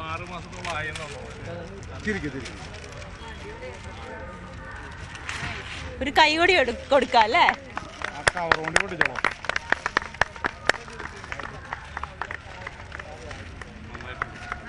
വളരെ മനോഹരമായിട്ടാണ് അതുല്യ സനീഷ് സാറിന്റെ ചിത്രം വരച്ചത്. അത് ഫ്രെയിം ചെയ്ത് മനോഹരമാക്കി കൊണ്ടുവരികയും ചെയ്തു. അതുല്യ കേസ്. അതെ, ഈ കലോത്സവ വേദിയിൽ എവിടെ നോക്കിയാലും കലാകാർ തന്നെയാണ്. പോലീസിലെ ഇടയിലെ കലാകാരന്മാരെ നമ്മൾ ഇന്നലെ പരിചയപ്പെട്ടതാണ്. ഇന്നിപ്പോൾ വീണ്ടും ഒറ്റ ദിവസം കൊണ്ടാണ് അതുല്യ ഈ ചിത്രം വരച്ചത്. ഇതിനു മുൻപ് സാറിന് കൊടുക്കാൻ സാധിച്ചില്ല. പക്ഷെ ഇപ്പോഴാണ് ആ ചിത്രം കൊടുക്കാൻ സാധിച്ചത് എന്നുള്ളൊരു വലിയ സന്തോഷം കൂടിയുണ്ട്. അതുല്യയുടെ അമ്മയോട് നമുക്ക് ഇതിന്റെ കുറച്ചുകൂടി വിവരങ്ങൾ ചോദിക്കാം. അതുല്യക്ക് ഇതാണ് നിയോഗം എന്ന് പറയുന്നത്. അവിടെ നമ്മൾ കലയാണ് ലഹരി എന്ന് പറയുന്ന ആപ്തവാക്യത്തിൽ തൃശ്ശൂർ ജില്ലാ പോലീസിന്റെ ലഹരി വിരുദ്ധ പ്രോഗ്രാമിൽ വെച്ചാണ് ഇത് തരുന്നത് എന്നുള്ളത് ഇതിന്റെ മാറ്റ് കൂട്ടുന്നുണ്ട്. തീർച്ചയായും സാർ.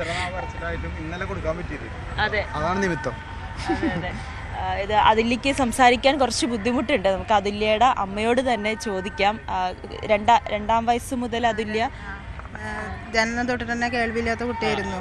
പിന്നെ 2.5 വയസ്സിൽ കോക്ലിയർ ഇംപ്ലാന്റ് സർജറി ചെയ്തിട്ട് അങ്ങനെയാണ് അവൾ കേട്ടു തുടങ്ങിയത്. പിന്നെ 14 വയസ്സ് വരെ കേട്ടു. അത് കഴിഞ്ഞ് പിന്നെ പെട്ടെന്ന് ആ ഇംപ്ലാന്റ് ചെയ്ത മെഷീൻ ഓഫായി. അതെന്താണെന്നുള്ളത് കമ്പനിക്കും ഡോക്ടർമാർക്കും ഒന്നും അറിയണില്ല. എന്നിട്ട് പിന്നെ ഇപ്പോൾ തീരെ കേൾക്കണില്ല. മെഷീൻ വെച്ച് കഴിഞ്ഞാലും കേൾക്കാൻ പറ്റില്ല. അങ്ങനെ ഇപ്പോൾ ഇവൾക്ക് ആകെ ടെൻഷനായിട്ട് ഇരിക്കുമ്പോൾ ഞങ്ങൾ ഇങ്ങനെ പെയിൻറ്റും കാര്യങ്ങളൊക്കെ മേടിച്ചിട്ട് പിന്നെ പഠിക്കാൻ തീരെ പറ്റാണ്ടായി പെട്ടെന്ന്. അപ്പോൾ അങ്ങനെ വെക്കേഷനിലൊക്കെ ഇരുന്ന് വരച്ചിട്ട് പഠിപ്പിച്ചിട്ടൊന്നുമില്ല. സ്വന്തമായിട്ട് യൂട്യൂബിൽ നോക്കിയിട്ട് അങ്ങനെയൊക്കെ വരച്ചിട്ട് 2 വർഷം ആയി. പിന്നെ ഇപ്പോൾ ആളതായിട്ട് അങ്ങോട്ട് ചെയ്തിട്ടുണ്ട്. പക്ഷെ അത് അവളെ തലയിലൊരു കുഴപ്പമില്ല, ഈ മെഷീനൊരു കംപ്ലൈൻറ്റും ഇല്ല. പക്ഷെ എന്താണ് അത് അങ്ങനെ ഓഫായി പോകണമെന്നുള്ളത് മനസ്സിലാവുന്നില്ല.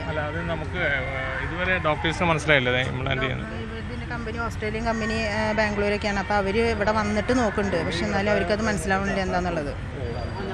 അപ്പോൾ ഇപ്പോൾ മെഷീൻ ഇപ്പോഴും തലയുടെ ഉള്ളിലുണ്ട്, മെഷീൻ തലയുടെ ഉള്ളിലുണ്ട്. അത് വെച്ചാലും കമ്പനിക്കാർ വരുന്നുണ്ട് ഇവിടെ. അവർ വന്നിട്ട് എറണാകുളത്ത് വരും, അല്ലെങ്കിൽ തൃശ്ശൂർ വരും, അങ്ങനെ വന്നിട്ട് നോക്കുന്നുണ്ട്. ഞങ്ങൾ പൂങ്കുന്നത്തെ എഫാത്ത എന്ന് പറഞ്ഞാൽ ഇവിടെ വെച്ചിട്ടാണ് ഇതൊക്കെ ചെയ്തിട്ടുള്ളത്. അവിടെയാണ് അതിൻ്റെ ഓഡിയോളജിസ്റ്റ്. കേൾക്കാണ്ടായിട്ട് 2 വർഷമായി ഇപ്പോൾ. ഇല്ലില്ല, അങ്ങനെ പോയില്ല. പക്ഷെ അത് അങ്ങനെ ചെയ്തിട്ടും കാര്യമില്ല എന്നാണ് പറഞ്ഞത്. പക്ഷെ അവർക്ക് ഇതിൻ്റെ ഒരു ഉത്തരം എന്താണെന്ന് കണ്ടുപിടിക്കാൻ പറ്റില്ല. അവർ ഇവൾക്ക് യോജിച്ചിട്ട് നിൽക്കണം. ഇല്ല, ചെയ്തില്ല. 14 വർഷം കേട്ടു. 14 വർഷം കേട്ടു. 10ാം ക്ലാസ്സിൽ മോഡൽ എക്സാം കഴിഞ്ഞു, അതുവരെയും കേട്ടു. എന്നിട്ട് പിന്നെ അവൾ പറഞ്ഞു ഞാൻ എക്സാം എഴുതണില്ല എന്ന് പറഞ്ഞു. അപ്പോൾ ടീച്ചർമാർ പറഞ്ഞ എക്സാമിന് മോഡലിന് നല്ല മാർക്കുള്ളതാണ്, അപ്പോൾ അത് കാരണം എഴുതാതിരിക്കരുതെന്ന് പറഞ്ഞു. എന്നിട്ട് ഇപ്പോൾ എക്സാം എഴുതി 8A+ഉം 2A ഉണ്ടായിരുന്നു. അത് കഴിഞ്ഞ് പിന്നെ പോകാൻ പറ്റിയില്ല. പിന്നെ അവൾ വീട്ടിലിരുന്ന് പഠിച്ചിട്ട് +1 +2 75% മാർക്ക് ഉണ്ട്. വീണ്ടും സർജറി ഒക്കെ ചെയ്തു, 2 സർജറി ചെയ്തു, എന്നിട്ടും ശരിയാവണില്ല. അവർ നോക്കുന്നുണ്ട്. ഇനി സർജറിയുടെ ആവശ്യമില്ല. പക്ഷെ ആ മെഷീൻ ഓട്ടോമാറ്റിക്കായിട്ട് എങ്ങനെയെങ്കിലും അത് ശരിയായി വരണം. അതിന് അവരാവുന്നത് നോക്കുന്നുണ്ട്, പറ്റുന്നില്ല. 10ാം ക്ലാസ്സിൽ പഠനം നിർത്തിയെന്ന്. പക്ഷെ അവൾ തുടർന്നുകൊണ്ടിരിക്കുന്നുണ്ട്. ഇപ്പോൾ BA സോഷ്യോളജി, PSC ഇതൊക്കെ യൂട്യൂബിൽ നോക്കിയിട്ട് അങ്ങനെ പഠിക്കുന്നുണ്ട്. ഇഗ്നോ സ്റ്റഡിയാണ്. അല്ലാണ്ട് പോയിരുന്നിട്ട് പഠിച്ചിട്ട് അവൾക്ക് കേൾക്കാൻ പറ്റുന്നില്ലല്ലോ. അപ്പോൾ അവൾക്ക് അതെ വടക്കുന്നാഥൻ അനുഗ്രഹിക്കട്ടെ. അതിലേക്ക് എന്തെങ്കിലും പറയാനുണ്ടോ? ചിത്രം വരച്ചിട്ട് കൊടുക്കാൻ പറ്റിയതിന് താങ്ക് യു ഉണ്ട്. സന്തോഷമായി എന്ന് പറയും. സന്തോഷമായി. എന്തായാലും കൊടുക്കാൻ പറ്റിയില്ലെങ്കിലോ എന്ന് വിചാരിച്ചിട്ട് ടെൻഷൻ അടിച്ചിരിക്കല്ലായിരുന്നു. ഇത് കൊടുക്കാൻ പറ്റില്ല, ടെൻഷനായിരുന്നു. ഇപ്പോൾ കൊടുത്തപ്പോൾ സന്തോഷമായി. എന്തായാലും അമ്മ പറയുന്ന കേട്ടല്ലേ, അമ്മ ചുണ്ടനക്കുന്ന കേട്ടിട്ടാണ് അതിലേക്ക് മനസ്സിലാകുന്നത്. അതിലെ സഹായിക്കാൻ അല്ലെങ്കിൽ അതിലേക്ക് ഈ പിന്തുണയുമായി ഒരുപാട് ആളുകളും ഇവിടെ ചേരുന്നുണ്ട്. അതിലയുടെ ജ്യേഷ്ഠനെ പോലെ നിൽക്കുന്ന ഒരു വ്യക്തി കൂടിയാണ് ഞാൻ ഈ തെച്ചിക്കോട്ടുകാവ് ദേവസ്വം പ്രസിഡന്റ് എന്ന് പറയും. അതായത് അവിടെ തട്ടകമാണ് നമ്മുടെ വലിയ ആനകൾ, രാമചന്ദ്രൻ ആനകൾ അറിയാമല്ലോ ഏഷ്യയിലേറ്റ്. അപ്പോൾ നമ്മുടെ തട്ടകത്ത് വെച്ചിട്ട് യുവതാര എന്ന് പറഞ്ഞ ക്ലബ്ബ് നടത്തുന്ന പരിപാടി ഉദ്ഘാടനം ചെയ്യാൻ നേരത്താണ് സാറ്. ഞാനടക്കം വേദിയിലുള്ളതാണ്. അന്നാണ് സാറിന് വരാൻ പറ്റാണ്ടായത്. അന്ന് കുട്ടി വരച്ചവിടെ കൊണ്ടുവന്നു. സാറിന് വേണ്ടി ഞാൻ ഏറ്റുവാങ്ങി പിന്നീട് സാറ് ട്രാൻസ്ഫർ ആവുകയും ചെയ്തു. അപ്പോൾ ഈ ക്ലബ്ബ് എല്ലാ വർഷവും ഓണാഘോഷം സംഘടിപ്പിക്കും. അപ്പോൾ അങ്ങനത്തെ ഏതെങ്കിലും വിശിഷ്ട വ്യക്തികളെ കൊണ്ടുവരും. ഇവരെ പ്രാവശ്യം പ്രയോറിറ്റി കൊടുത്ത് സാറിനായിരുന്നു. സാറിന് അങ്ങോട്ട് വരാൻ പറ്റിയില്ല, പെട്ടെന്ന് ട്രാൻസ്ഫർ ആവുകയും ചെയ്തു. കുട്ടി ടെൻഷനിലായിരുന്നു. കാരണം ഇത് ഒരാൾക്ക് വരച്ചിട്ട് നന്നാവുകയും ചെയ്തു. ഏറ്റവും ആൾ വരച്ചാലാണ് ഏറ്റവും മികച്ച രൂപത്തിൽ വന്നതാണ്. കൊടുക്കാൻ പറ്റാത്തൊരു വിഷമം ഉണ്ടായിരുന്നു. അപ്പോൾ എന്നും വിളിക്കും ഇടയ്ക്കിടയ്ക്ക്. സാറാണെങ്കിൽ എല്ലാവരും കൂടി ഒത്തു ചേർന്ന് അങ്ങനത്തെ നല്ലൊരു വേദി കിട്ടാൻ വേണ്ടിയിട്ടാവും നേരം വയ്ക്കുന്നുണ്ടാവുക. അതാണ് കേസ്.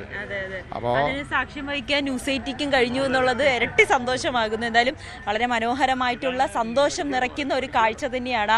അതുല്യ ചിത്രരചന പഠിച്ചിട്ടില്ല, പക്ഷേ വളരെ മനോഹരമായിട്ടാണ് സനീഷ് സാറിൻ്റെ ചിത്രം വരച്ച് അത് സാറിന് കൈമാറിയത്. ക്യാമറാമാൻ KP ധനേഷിനോടൊപ്പം നവമി ദിനേശ്, ന്യൂസ് 18 തൃശ്ശൂർ.